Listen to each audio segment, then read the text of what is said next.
I'm Dennis Johnston. I'm the administrator for the Unclaimed Property Division for the state of Utah. It's one of the best jobs I've had in my entire life. We do not charge one thin dime for helping you with your claim. We do that for free. Now, that does sound too good to be true in today's world, right? But we are the government, and as David likes to say, we don't want your money. That's one of the opposite missions that we have in government as opposed to what you find elsewhere in government, right? They're always looking for fees, taxes, revenue of some sort to support the government's operations. In our case, though, our commission is to return the money to the rightful owners at no cost. So we don't charge anything. We don't ask for credit card numbers. We do ask for ID to verify who you are so we can make sure we're paying the right people. But we ask for no money, nor any payment methods to return that money to you. So if somebody's asking you for information or wants you to sign a contract and they'll help you get your money back but charge a fee for it, that's really not necessary.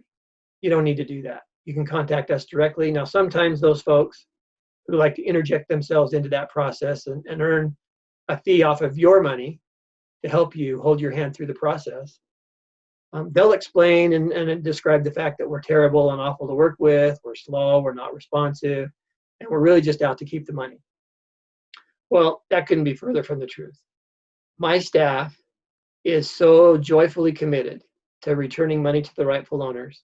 They get a ton of satisfaction from being able to see how this money actually changes some of those people's lives. We've seen people get this money in an unexpected fashion and turn around and start a business or go on a trip or reunite their family with a wonderful vacation experience or pay basic bills. You know, maybe they've had medical expenses or tragedies in their family, and this comes at a very opportune time to bail them out of some real financial straits that they find themselves in.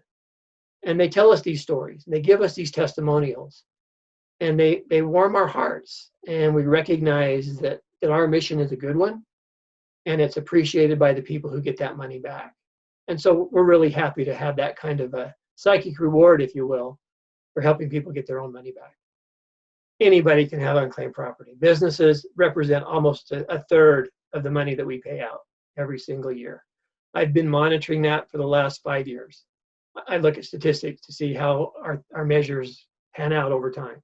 Which demographics are we hitting better than others? I look at those kinds of things. And consistently, I'm seeing 1/3 of the money that we pay out to rightful owners goes to businesses. Now, some are closed businesses and some are open businesses. That varies. That does change quite a bit over time. A lot of them, closed businesses are getting a good chunk of those returns. But consistently, I'm seeing about 1/3 of our payouts are to businesses. For example, last year, we were almost on the verge of $30 million in payouts. And over 10 million of that was to business entities. So it's businesses, associations, charitable organizations, lots of organizations also have unclaimed money because checks get lost in the mail. They get uncashed, they get put in a drawer somewhere and forgotten, or they just get thrown out because they think it's junk mail. You know, sometimes these checks get stuck in with junk mail and never get seen or cashed. Any number of ways that can happen.